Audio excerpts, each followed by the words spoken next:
Welcome to the Creative Revival Podcast. I'm your host, Kate Kozar, a passionate photographer, devoted wife, and mother to two very energetic boys. 7 years ago, I blindly transitioned from a corporate job to pursue my photography dream, specializing in capturing love stories in the wedding industry, and I've never looked back. Join me on a journey as we explore the depths of mental health, relationships, parenthood, and business, while unraveling the intricacies of entrepreneurship in the creative industry. Through candid conversations and genuine connections, we'll explore the why and the how behind people's lives and create a safe haven for introspection and growth. From small town beginnings to global adventures, let's embark on this transformative exploration together. Welcome to a space where stories are heard and hearts are understood.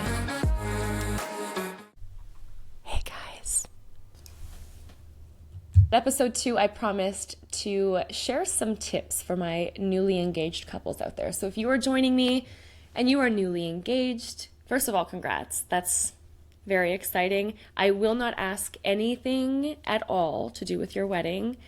Not when is it, not where is it, have you found your wedding photographer, not any of that. And then I'm going to fall back to the point that I made last episode. Genuinely, I hope that you're enjoying this journey and this process of being engaged and this experience.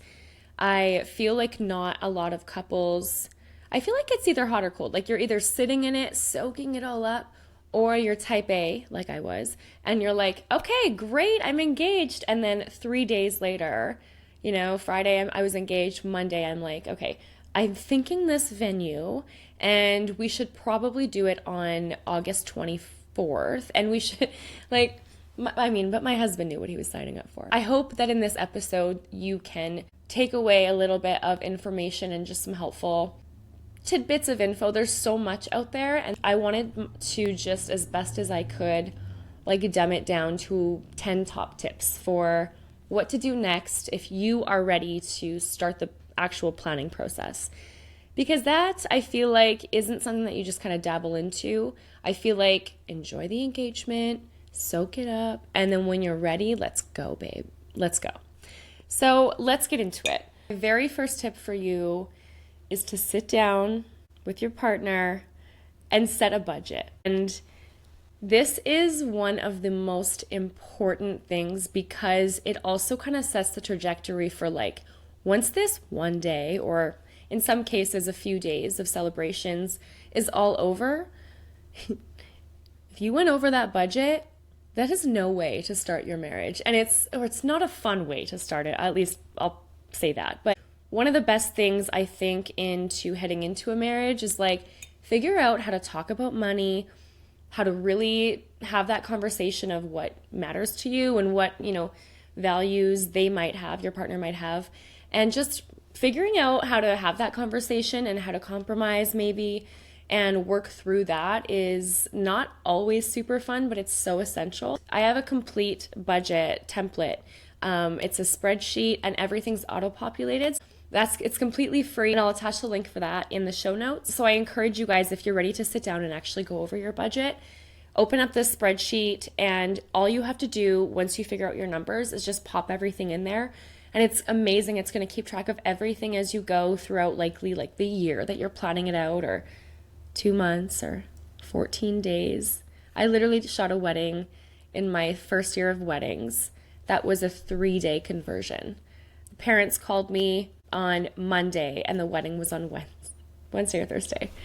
And it was wild. It worked. It was great. But I literally didn't even know who my couple was. It was wild. Okay. So once you've set a budget, you need to create a checklist. The checklist is just going to help you guys stay organized. Your checklist should just be a guide of things that you need to focus on. So, secure your vendors, secure your photographer, secure your date, secure your florist, get your dress fitted, all of these little things just to keep you on track, because there's so many things. Depending on your day, there are usually a ton of elements that go into this day, and it's really difficult to not get super distracted, and then all of a sudden you're like, my God, we didn't do this. And we have 1 month. And so do yourselves a favor, just write down a standard checklist. It doesn't have to be fancy. The next step I would say is figure out what style of wedding you want to have. Do you guys, want to go for something large? Do you want it to be super small and intimate? Are we looking at an elopement? Are we looking at a massive grand venue with everyone and their significant other and their cousins and their dog. So chat about that. Maybe you already have, maybe this is a brand new conversation, but again, another really essential part of planning the wedding is being able to compromise and figure out maybe what your partner's vision is and figure out a way to combine the two, okay? So what kind of colors, what kind of flowers, what season are you thinking? Where are you kind of envisioning everything? Chat about this. Just pour yourselves a glass of wine, wrap yourself up in a cozy blanket, turn the fireplace on, and can you see my fireplace? I should turn it on. And just have a conversation. It also helps you guys just get excited and ready and kind of visualize the day a little bit better. All right, so once you've chatted about the style of wedding and location and things like that and how you both kind of envision this whole day to come together, you need to figure out which venue you're going to book. And I would usually suggest to do this first, unless you're eloping. Would highly encourage you to get an elopement planner or organizer or a photographer who will take care of all of that for you, such as myself. If you're watching on YouTube, I'm waving at you. Now you need to find the venue. So this is pretty obvious, and I just want you guys to think about location, think about the capacity it will hold.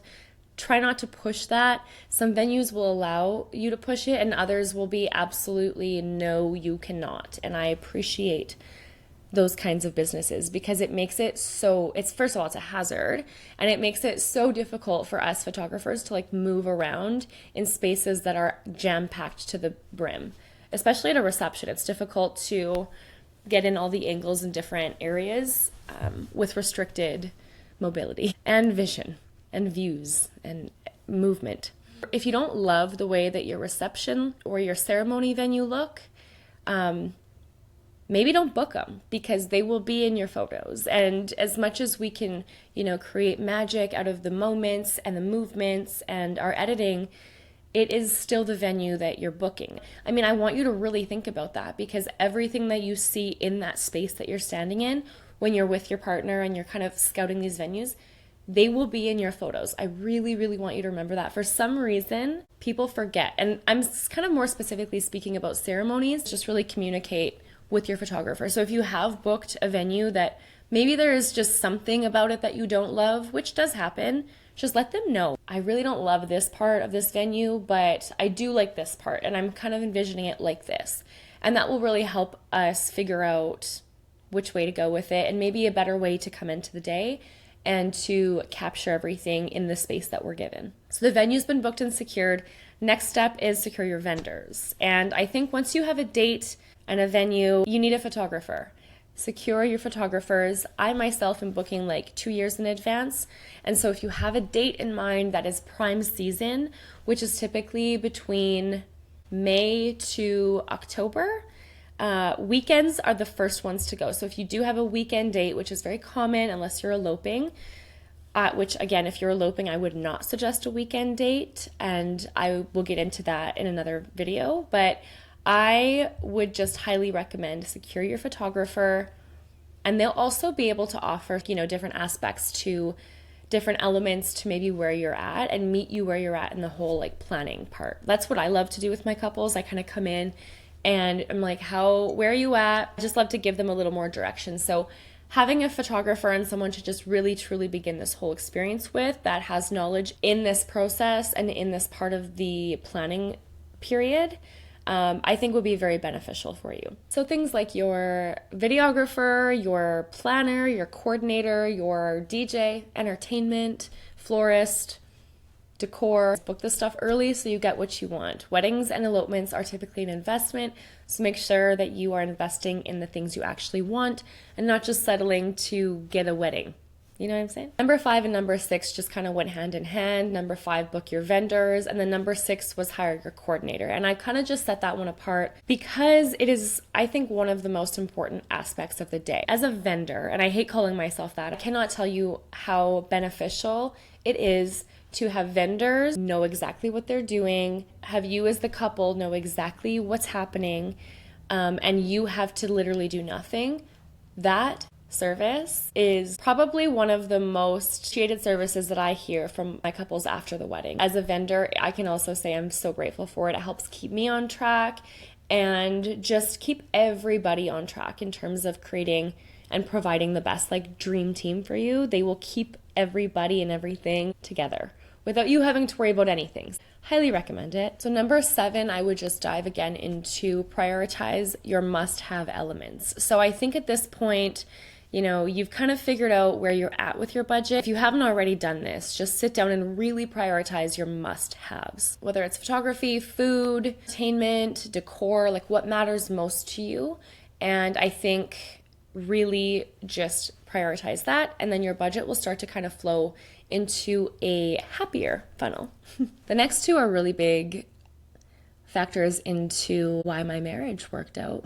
Communicate and compromise. Wedding planning involves so much decision making. And like I've mentioned a few points back, this is where you're really going to figure out what these conversations are going to look like and how they're going to go. And I think just throughout the process, as things kind of change and fall into place and fall out of place, keep communicating with everybody, not just your partner, but your photographer and all of your vendors. This will keep you more at ease and everyone else completely streamlined and on the same page. Then the last 2 points, I would honestly just say, stay organized. If you're not a type A kind of person like me and have like templated spreadsheets set up in Google, please God, go to my link and just download that template. Just download the spreadsheet, the budget spreadsheet, and do yourselves a favor. This will help you keep everything on track and organized. It's completely free. There's absolutely no catch. I wanted to provide my couples and the wedding coordinators that I'm working with just like a tool to just help keep everything streamlined. I spent a lot of time on the formulas, so everything is locked into place and ready for your info. And you can download that for free in the link below. And I think my last piece of advice is to truly just try your best to enjoy the process. And I think by having these resources and things like my budget template in place and a to-do list and all these things that I've kind of set you up with, it'll be a lot easier for you to actually enjoy the process. And so I'm really hoping that, you're in a place that if you are ready to kickstart into the whole wedding planning, reach out if you have any questions or need any more specific direction. I'm really, really happy for you. I remember how exciting this all was when it happened for me and how much I dreamt of it all going down and everything that I envisioned. So, now, 10 years later, 8 years later, I guess, it's been awesome to be able to tap into so many of my couples' relationships and help them through this process and just help make it more enjoyable for them, because there were definitely elements that I didn't love. And I think also the experiences, I've shot over 30 weddings. And so the experiences that I've gained from that and the knowledge that I've gained from that, I've just learned so much about it and how to serve, my kind of people in the best way possible. I'm all about the experience, and I'm not just saying the photography experience, I'm talking about the entire experience. I want my couples to know that once you book with me, I got you. Like, we are good. From templates to resources to guides to research to scouting to one-on-ones and all of my knowledge and experience. I'm so ready to dive in and meet you guys exactly where you're at. If you're planning a wedding in Canada, I'd love to chat with you. But if you found your wedding photographer, I'm so happy for you. That's another check mark off of that to-do list. I am just hoping that you can follow these steps to have the best experience in this journey of being engaged and planning a wedding, because it is one hell of a ride. See you next time.